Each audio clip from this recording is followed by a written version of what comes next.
আসসালামু আলাইকুম প্রিয় শিক্ষার্থীরা, আজকে তোমাদের সাথে আমরা পড়বো হচ্ছে নবম শ্রেণীর নিউ কারিকুলাম বিজ্ঞান বইয়ের চ্যাপ্টার 6, যার নাম হলো পর্যায় সারণী। চলো আমরা দেখি আগে আমরা এই চ্যাপ্টার থেকে কি কি শিখবো। তো সবার আগে আমরা শিখবো সেটা হলো পর্যায় সারণীর ধারণা। তারপর আমরা শিখবো কিভাবে পর্যায় সারণীতে মৌলের অবস্থান নির্ণয় করে। তারপর আমরা কিছু পর্যায়ভিত্তিক ধর্ম শিখবো।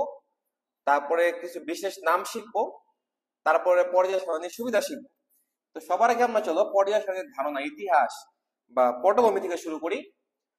তো সর্বপ্রথম যার নামটা আসছে খেয়াল করে দেখো তোমরা পর্যায় সারণী পড়ানোর জন্য, তার নাম হলো বিজ্ঞানী ল্যাভোইসিয়ে। ল্যাভোইসিয়ে কি করছে, মৌলিক পদার্থগুলোকে, মৌলিক পদার্থ কারা, যাদেরকে ভাঙলে আর কোনো পদার্থ পাওয়া যায় না, আর যৌগিক পদার্থ কারা, যেগুলো একাধিক মৌলিক পদার্থ মিলে গঠিত হয়।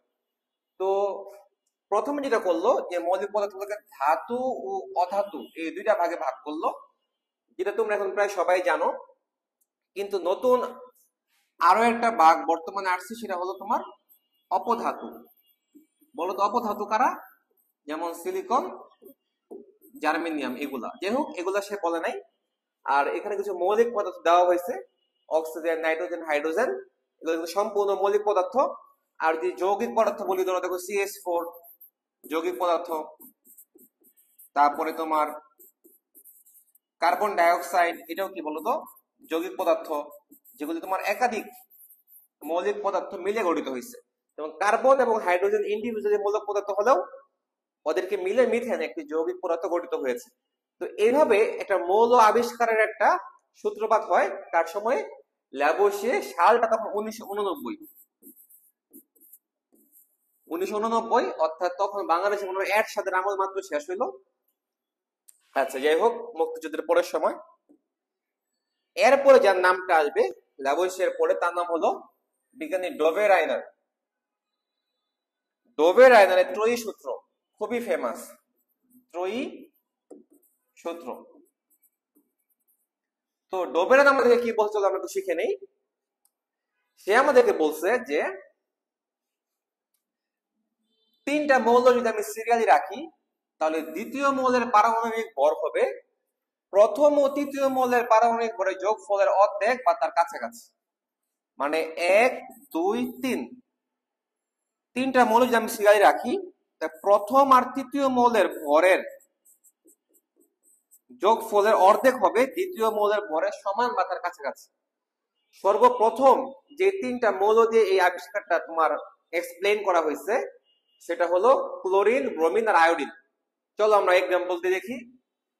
ক্লোরিনের ভর হলো 35.5, যেটা তোমরা জানো। ব্রোমিন আর আয়োডিনের ভর হয়তো তোমরা কেউ জানো না, এখান থেকে দেখে নাও। ব্রোমিন 80, আয়োডিন হলো 127। তো এটা 1 নাম্বার মৌল, এটা 2 নাম্বার মৌল, এটা 3 নাম্বার মৌল। তাহলে দেখো, প্রথম ও তৃতীয় মৌলের ভর যোগ করে 2 দিয়ে ভাগ করে আমরা পাইছি হলো 81, যেটা ব্রোমিনের সমান না হলেও কাছাকাছি। হুবহু সমানও পাবো, কাছাকাছি। তো এই যে একটা মিল, ওই তিনটাকে বলা হয় ত্রয়ী। ওই তিনটা মৌলকে বলা হয় ত্রয়ী, যাদের মধ্যে এই মিলটা পাওয়া যায়। দেখো, আমি এটা আরো একটা এক্সাম্পল দিছি। Lithium, sodium, potassium. লিথিয়ামের ভর হচ্ছে 7, পটাশিয়াম 39। এদের দুটা ভরকে যোগ করে যদি আমরা 2 দিয়ে ভাগ করি, তাহলে সোডিয়ামের ভর আমরা পেয়ে গেলাম 23। তাহলে এরা তিনজন আমার কি ত্রয়ী। তোমরা কমেন্ট বক্সে জানাই দাও যে আরো কারা কারা এরকম ত্রয়ী সূত্র মেনে চলে। সবাই একটা করে এক্সাম্পল দিয়ে দাও। তাহলে 1989 সালের পরে বিজ্ঞানী ডোভে রাইনার আইসা আমাদেরকে ত্রয়ী সূত্র সম্পর্কে একটি ধারণা দেয়। এরপরে আমি আগে থাকি, চলো এবার যে বিজ্ঞানী দৃশ্যপথে আসবে তার নাম হলো জন নিউল্যান্ড। জন নিউল্যান্ডের সূত্রটা খুবই ফেমাস, যেটাকে নিউল্যান্ড অষ্টক সূত্র নামে পরিচিত। অষ্টক মানে কি তোমরা সবাই জানো, যে আমাদের যে চারিপাশে মৌলগুলো আছে তারা দুইটা নিয়ম মেনে চলে। একটা 2 এর নিয়ম, আর একটা হলো অষ্টক নিয়ম। 2 এর নিয়ম মানে সর্ববহিত শক্তি স্তরে তারা 2টা করে ইলেকট্রন রাখতে চায়, ফলে স্থিতিশীলতা অর্জন করে। আর সর্ববহিত শক্তি যদি 8টি করে ইলেকট্রন রাখতে চায়, তাহলেও তারা স্থিতিশীলতা অর্জন করে। 8টি থেকে বেশি হলে বলা হয় অষ্টক সম্প্রসারিত, 8টা থেকে কম হলে বলা হয় অষ্টক সংকুচিত। এখন কথা হচ্ছে যে এই অষ্টক সূত্র মানে কি, খেয়াল করে দেখো।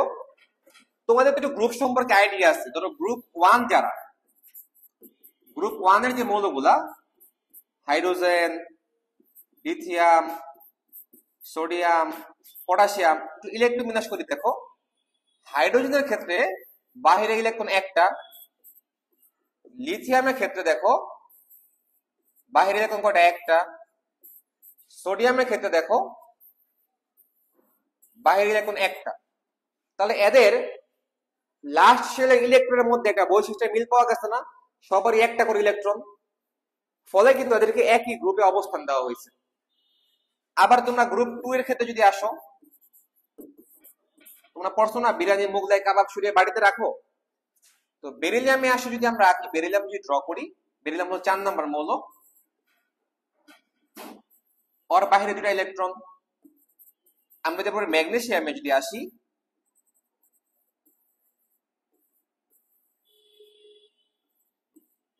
ম্যাগনেসিয়ামের বাইরেও কিন্তু তোমার দুইটা ইলেকট্রন। আবার যদি আমরা গ্রুপ 13তেও আসি, গ্রুপ 13 নাম্বার মৌল যেগুলা, বোরন, অ্যালুমিনিয়াম। তো বোরন কত নম্বর বলো তো? 5 নাম্বার, অর্থাৎ 2,3। অ্যালুমিনিয়াম কত নম্বর বলো তো? 13 নাম্বার, অর্থাৎ 2,8,3। তাহলে যাদের সর্ববহিষ্ঠ শক্তি স্তরে তোমার একটা নিয়ম মেনে চলতেছে, তাদেরকে একই গ্রুপে বা একই সারিতে অবস্থান করার একটা প্রবণতা জন নিউল্যান্ড আবিষ্কার করছে এবং দেখছে তাদেরকে রাখলে তাদের বৈশিষ্ট্যে মিল পাওয়া যায়। দেখো বলা হয়েছে তাদের ভৌত এবং রাসায়নিক ধর্মের মধ্যে কিছু মিল পাওয়া যায়। এটাই হলো আমাদের 1829 সাল। আমরা আরো পিছনে চলে গেছি, জন নিউল্যান্ডের একটি ধারণা। এবার যদি আমাকে সামনে আগাই চলো, এরপরে 1869 সাল। এবার খুবই পরিচিত নাম, বিজ্ঞানী মেন্ডেলিফ। মেন্ডেলিফ কি করলো? মৌলগুলাকে পারমাণবিক ভরের সাথে রিলেট করে সাজাইলো। অর্থাৎ সে এরকম একটা স্টেটমেন্ট দিল আমাদেরকে যে মৌলসমূহের ভৌত ও রাসায়নিক ধর্ম তাদের পারমাণবিক ভর বৃদ্ধির সাথে সাথে পর্যায়ক্রমে আবর্তিত হয়। আসলে কিন্তু তাই হয়। খেয়াল করে দেখো, তো তোমরা গ্রুপ 1 এর কথা যদি বলি, হাইড্রোজেনের ভর কত বলো তো? 1।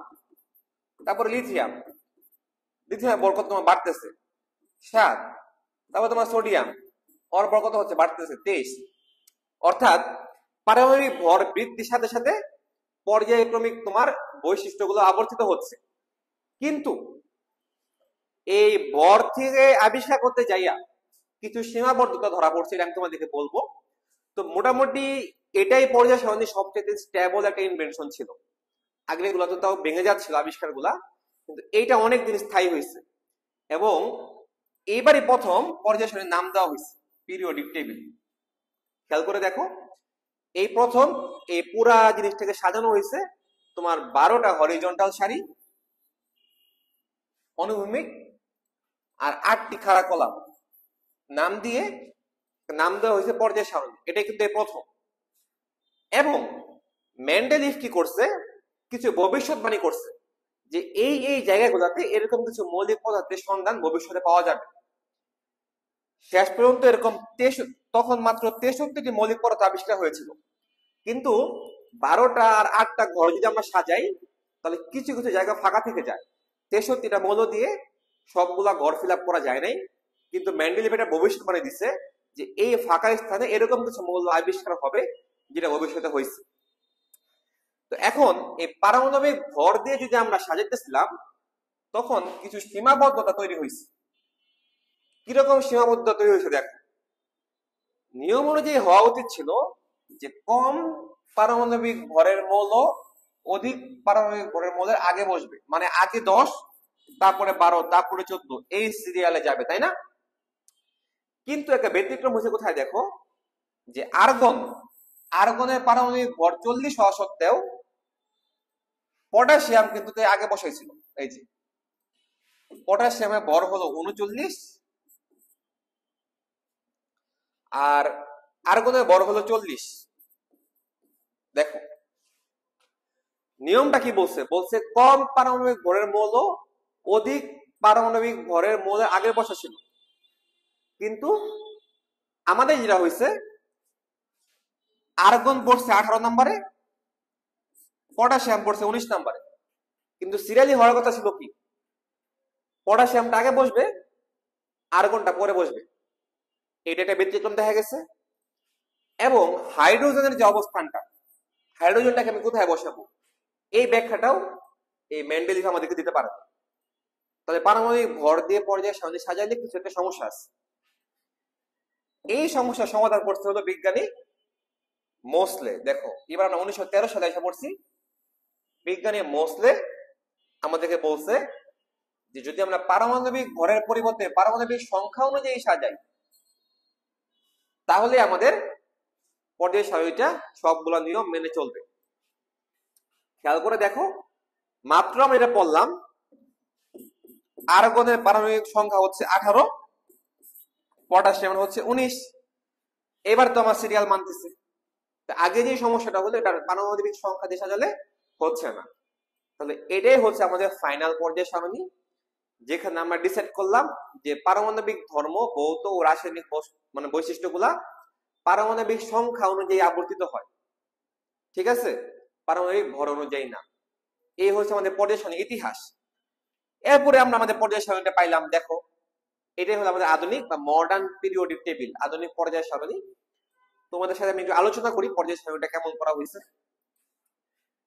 এই যে 1 থেকে 18, এই হলো আমাদের টোটাল 18টা গ্রুপ। আর এই হলো আমাদের 7টা পর্যায়। পর্যায় সারণীতে গ্রুপ আছে 18টা, এরকম ভাবে পর্যায় আছে 7টা। এদের মধ্যে গ্রুপ 1 আর 2 কে বলা হয় S block. S block, S block মৌল মানে হলো যে সকল মৌলের ইলেকট্রন বিন্যাস করলে সর্বশেষ ইলেকট্রন এস অরবিটালে প্রবেশ করবে। তোমরা এদের যে কারো ইলেকট্রন বিন্যাস করে দেখো, লাস্ট ইলেকট্রন এস অরবিটালে প্রবেশ করে। ব্যতিক্রম হচ্ছে হিলিয়াম। হিলিয়ামের সর্ববহিত শক্তি স্তরের ইলেকট্রনটা এস অরবিটালে গেলেও হিলিয়াম গ্রুপ 18 তে অবস্থান করছে, কারণ ও একটা নিষ্ক্রিয় গ্যাস। গ্রুপ 3 থেকে 12 পর্যন্ত মৌলগুলোর নাম দেওয়া হয়েছে ডি ব্লক। খেয়াল করে দেখো, এই গ্রুপ 3 থেকে 57 থেকে 70 পর্যন্ত বা 71 পর্যন্ত মৌলগুলা পর্যায় সারণী থেকে আলাদা করে নিচে অবস্থান দেওয়া হয়েছে। ল্যান্থা নাম থেকে সিরিজটা শুরু হয়েছে, তাই এই পুরা সিরিজটার নাম হলো ল্যান্থা নাইট সিরিজ। তেমনি আবার দেখো, 89 নাম্বার থেকে 102 বা 3 নাম্বার পর্যন্ত সিরিজটার নাম দেওয়া হয়েছে একটি নাইট সিরিজ, কারণ 89 নাম্বার মৌল স্টার্ট হয়েছে অ্যাক্টিনিয়াম মৌল থেকে। এই দুইটা সিরিজকে পর্যায় সারণী থেকে নিচে অবস্থান দেওয়া হয়েছে, এদেরকে বলা হয় হচ্ছে এফ ব্লক।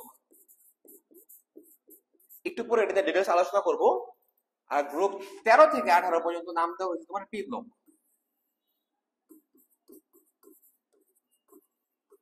কোন ব্লকে কিভাবে কোন কোন ধর্ম বৈশিষ্ট্য চেঞ্জ হচ্ছে, এগুলো আমরা একটু পরে শিখবো। এখানে ধাতু আছে, অধাতু আছে, অপধাতু আছে, বাম থেকে ডানে গেলে কিভাবে কোন বৈশিষ্ট্য হ্রাস পাচ্ছে, একটা গ্রুপের উপর থেকে নিচে গেলে কোন বৈশিষ্ট্য বৃদ্ধি পাচ্ছে, হ্রাস পাচ্ছে, এটা আমরা এই পর্যায় সারণী থেকে শিখব। আচ্ছা, এখানে একটা ধারণা দেওয়া হয়েছে যে গ্রুপ 1 এর মৌলগুলোকে বলা হয় ক্ষার ধাতু। কেন ক্ষার ধাতু বলা হয় আমি একটু পরে আলোচনা করব, কারণ ওরা পানির সাথে বিক্রিয়া করে ক্ষার উৎপন্ন করে। গ্রুপ 2 এর মৌলগুলোকে বলা হয় মৃৎ ক্ষার ধাতু। মৃৎ ক্ষার ধাতু বলা হয় কারণ হলো ওরা তো একই সাথে ক্ষার উৎপন্ন করেই, প্লাস মাটিতে বিভিন্ন উপাদান হিসেবে পাওয়া যায়, এটাও আমরা পড়বো। বিরল মৃত্তিকা মৌল, এগুলো মাটিতে উপাদান হিসেবে পাওয়া যায়, কিন্তু খুবই রেয়ার, বেশি পাওয়া যায় না। তারপরে বলা হয়েছে কি অবস্থান্তর মৌল। অবস্থান্তর মৌল নিয়ে আলোচনা করব, যাদের ডি অরবিটালটা এরকম থাকবে 1 থেকে 9, মানে অর্ধপূর্ণ থাকবে, মানে অপূর্ণ থাকবে, ডি ফাঁকা থাকবে না, পূর্ণ থাকবে না। এখানে আরো কিছু ধাতু দেওয়া হয়েছে। গ্রুপ 17 কে বলা হয়েছে হ্যালোজেন, গ্রুপ 18 কে বলা হয়েছে নিষ্ক্রিয় গ্যাস। তারপরে তোমার কিছু বলছে এখনো জানা যায়নি তাদের বৈশিষ্ট্য। এই মোটামুটি সবগুলা কথাই আমাদের আলোচনায় আসবে সামনে। এটা পর্যায়ে সহজে একটা বেসিক ধারণা। আসসালামু আলাইকুম প্রিয় শিক্ষার্থীরা, আজকে আমরা চলে আসলাম দ্বিতীয় ক্লাসে অধ্যায় 6 এর, যেখানে আমরা শিখবো যে কিভাবে আমরা ইলেকট্রোবিন্যাসের সাহায্যে পর্যায় সারণীতে মৌলের অবস্থান নির্ণয় করব। তো অবস্থান কিন্তু দুই ভাবে নির্ণয় করা যায়, একটা হলো গ্রুপ নির্ণয় করা, একটা পর্যায় নির্ণয় করা। তো সবার আগে আমরা পর্যায় নির্ণয়টা শিখবো। চলো, যে কিভাবে আমরা পর্যায় নাম্বার নির্ণয়টা শিখবো। চলো, তো সবার আগে শুরু করি যে তোমার পর্যায় নির্ণয়ের নিয়মটা কি। সর্ববহিস্থ শক্তি স্তরটাই হলো আমার পর্যায় নাম্বার। ইলেকট্রন বিন্যাস করলে সবচেয়ে বাইরের বা সর্বোচ্চ প্রধান শক্তি স্তরটাই হলো আমার পর্যায় নাম্বার। যেমন এখানে একটা দেওয়া হয়েছে, দেখো লিথিয়াম। লিথিয়াম ইলেকট্রন বিন্যাসে 2 হচ্ছে আমার সর্ববহিস্থ শক্তি স্তর। তাহলে আমার পর্যায়ের সংখ্যা কত? 2। ধরো পটাশিয়াম যে ইলেকট্রন বিন্যাস করি 1s2 2s2 2p6 3s2 3p6 4s1। দেখো 2 4 10 12 18 19, তাহলে 4। এই যে এই 4 হলো আমার পর্যায় নাম্বার। ধরো আমি যদি আরেকটা ইলেকট্রন বিন্যাস করি, ধরো তোমার আয়রন 26 নাম্বার, তাই না? চলো 1s2 2s2 2p6 3s2 3p6 4s2 3p6। এখানে অনেকে মনে করে যে লাস্ট ইলেকট্রনটা তো 3d অরবিটালে প্রবেশ করছে, তাহলে পর্যায় নাম্বার হচ্ছে 3। কিন্তু না, আমরা কিন্তু বলছি সর্ববহিস্থ শক্তি স্তর যেটা, আর সর্ববহিস্থ শক্তি স্তর কত? 4। অর্থাৎ এখানে 4 হচ্ছে আমার কত? পর্যায় নাম্বার। তাহলে লাস্টে কোথায় প্রবেশ করলো এটা না, ওভারঅল ইলেকট্রন বিন্যাসে সর্ববহিস্থ শক্তি স্তরটাই হচ্ছে আমার পর্যায় নাম্বার। এভাবে আমরা যে কোনো মৌলিক ইলেকট্রন বিন্যাস থেকে পর্যায় নাম্বারটা আশা করি নির্ণয় করতে পারবো। আচ্ছা, তো পর্যায় নাম্বার নির্ণয় করার পরে এবার আমরা চলে আসলাম গ্রুপ নাম্বার নির্ণয় করার জন্য। তো গ্রুপ নাম্বার নির্ণয় করার জন্য আমাদের সর্বপ্রথম যেটা লাগবে, যে নিয়ম একটা যারা ফলো করবে তারা হলো এস ব্লক মৌল। মানে এস ব্লক মৌল কারা? সেটা হলো যে কোন মৌলের ইলেকট্রন বিন্যাসের বাইরে যদি সর্বোচ্চ শক্তি স্তর এস অরবিটালে থাকে, তাহলে তাদেরকে এস ব্লক মৌল বলে। মানে লাস্ট ইলেকট্রনটা এস অরবিটালে প্রবেশ করবে। চলো আমরা একটা এক্সাম্পল নেই, যেমন হাইড্রোজেন 1s1, এখানে একটা ইলেকট্রন না, এটাই আমার গ্রুপ নাম্বার, গ্রুপ 1। ধরো সোডিয়ামে আসি, বলো সোডিয়াম 11 নাম্বার না, তাহলে 1s2 2s2 2p6 3s 2 4 10 1, তাহলে গ্রুপ নাম্বার কত? 1। ধরো একটু আগে পটাশিয়াম করলাম না, তোমাদের মনে আছে? একটু আগে যে করলাম, লাস্টে পাইছিলাম 4s1, তাহলে ও কত নাম্বার গ্রুপে? গ্রুপ 1। ধরো আরেকটা এক্সাম্পল দেই, বেরিলিয়াম 4 নাম্বার 1s2 2s2, এই যে দুইটা ইলেকট্রন না, যতগুলা ইলেকট্রন তত নাম্বার গ্রুপ। তারপর ধরো ম্যাগনেসিয়াম করি 12 নাম্বার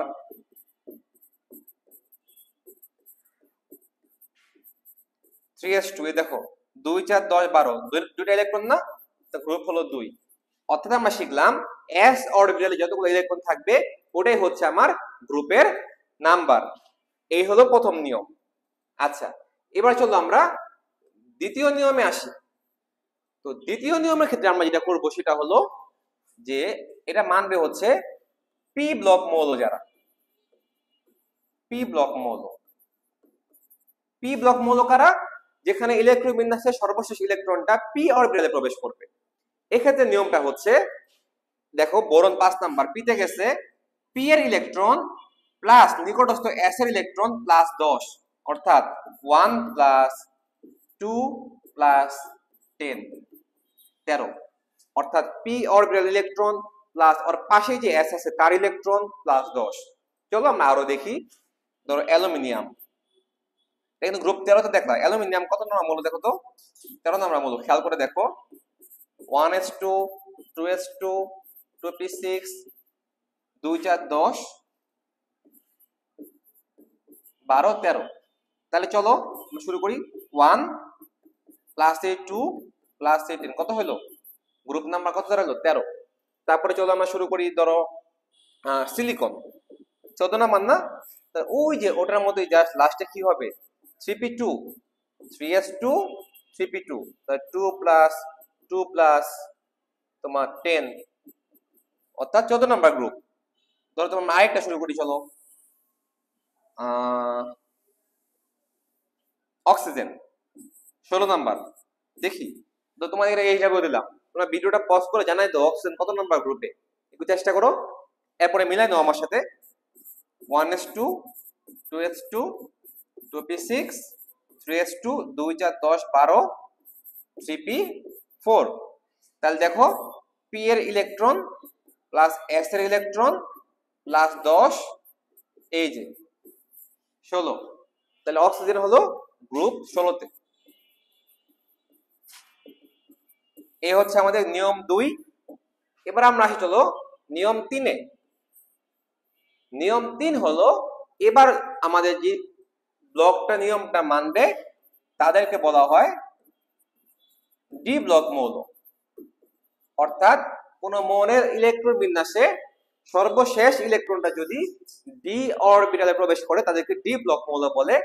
সেক্ষেত্রে আমার নিয়ম হচ্ছে আমরা ডি এর ইলেকট্রন যোগ করব প্লাস নিকটস্থ এস এর ইলেকট্রন যোগ করব, আর 10 যোগ করব না। এবার আগে 10 যোগ করতাম, এবার করব না, শেষ। তাহলে চলো এই যে আয়রন, এটা তো এভাবে লিখছে, বাট আসলে আয়রনটা কেমন দেখো 4s2 3d6, তাই না? তোমরা এভাবে লেখো, পরে সাজিয়ে লিখলে এমন হয়। তাহলে চলো ডি এর ইলেকট্রন কত হলো 6টা, এস এর 2টা 8, অর্থাৎ এটা হলো আয়রন হলো 8 নাম্বার গ্রুপে। ধরো আমরা আরেকটা নেই, তাহলে স্ক্যান্ডিয়াম 21 নাম্বার মৌল। চলো এগুলো বিন্যাস করি। 1s2 2s2 2p6 3s2 3p6 4s2 3d1। তাহলে বলো তো স্ক্যান্ডিয়াম কত নাম্বার গ্রুপে? এই যে ডি এর ইলেকট্রন প্লাস এস এর ইলেকট্রন, তাহলে 1 প্লাস 2 ইকুয়াল টু 3 নাম্বার গ্রুপে। তারপর ধরো আমরা যদি জিঙ্ক করি, জিঙ্ক 30 নাম্বার, এটা লাস্টে যেমন হবে 4s2 3d10, তাহলে যে 10 আর এই যে 2 যোগ করো কত হলো 12, তাহলে জিঙ্ক হলো 12 নাম্বার গ্রুপে।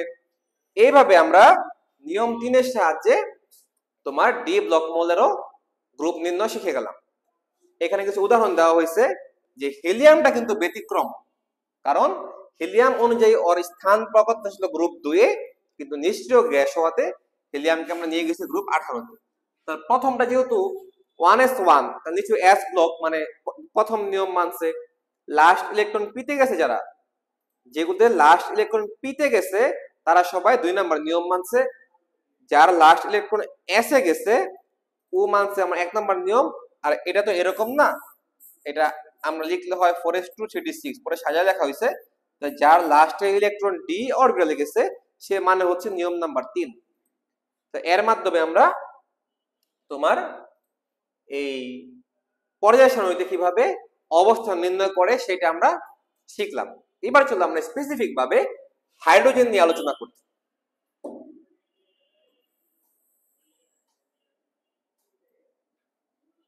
আচ্ছা, তো হাইড্রোজেনকে কোথায় রাখা হয়েছে? দেখো হাইড্রোজেনকে রাখা হয়েছে গ্রুপ 1 এ। গ্রুপ 1 এ রাখা হয়েছে।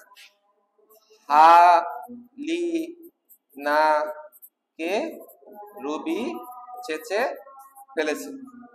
Hydrogen, lithium, sodium, potassium, rubidium, caesium, francium, এটা নিয়ে আমি আলোচনা করবো কেন হাইড্রোজেন 1 নম্বর গ্রুপে রাখা হয়েছে। তো হাইড্রোজেনকে কিন্তু রাখা যেত চাইলে গ্রুপ 1 এও, আবার গ্রুপ 17 তেও, কারণ ক্ষার ধাতুর সাথেও হাইড্রোজেনের মিল আছে, আবার হ্যালোজেনের সাথেও হাইড্রোজেনের ধর্মের কিছু মিল আছে। ক্ষার ধাতুর সাথে যেহেতু মিল আছে সেক্ষেত্রে আরো একটা স্পেশাল মিল ক্ষার ধাতুর সাথে, যে গ্রুপ 1 এর সবার বাইরে কিন্তু একটা করে ইলেকট্রন। যেমন সোডিয়াম তুমি করে দেখো, ওর বাইরে 2টা, তারপরে 8টা, তারপরে 1টা। তেমনি হাইড্রোজেনের বাইরেও কটা বলো তো? একটা। মেইনলি এই মিলটার জন্যই কিন্তু হাইড্রোজেনকে গ্রুপ 1 এ রাখা হয়েছে। হ্যালোজেনের সাথে কি মিল আছে দেখো, হ্যালোজেনের সবার বাইরে 60টা করে ইলেকট্রন। ধরো ফ্লোরিন, ও হলো 2,7, আঁকো 2টা আঁকো, তারপরে 60টা, 2 4 6 7টা, মানে ও কিন্তু একটা ইলেকট্রন গ্রহণ করতে পারে, যেমনি হাইড্রোজেন একটা ইলেকট্রন গ্রহণ করতে পারে। কিন্তু বেশিরভাগ বৈশিষ্ট্য মিলে যায় হচ্ছে তোমার ক্ষার ধাতুর সাথে, তাই হাইড্রোজেনকে হ্যালোজেন গ্রুপে না রেখে গ্রুপ 1 এ ক্ষার ধাতুর গ্রুপে রাখা হয়েছে। এই হলো হাইড্রোজেনের একটা অবস্থান আমরা আলোচনা করলাম। এবার হলো স্পেশাল দুইটা সিরিজ, একটা হলো ল্যান্থানাইড সিরিজ আর একটা হলো অ্যাক্টিনাইড সিরিজ।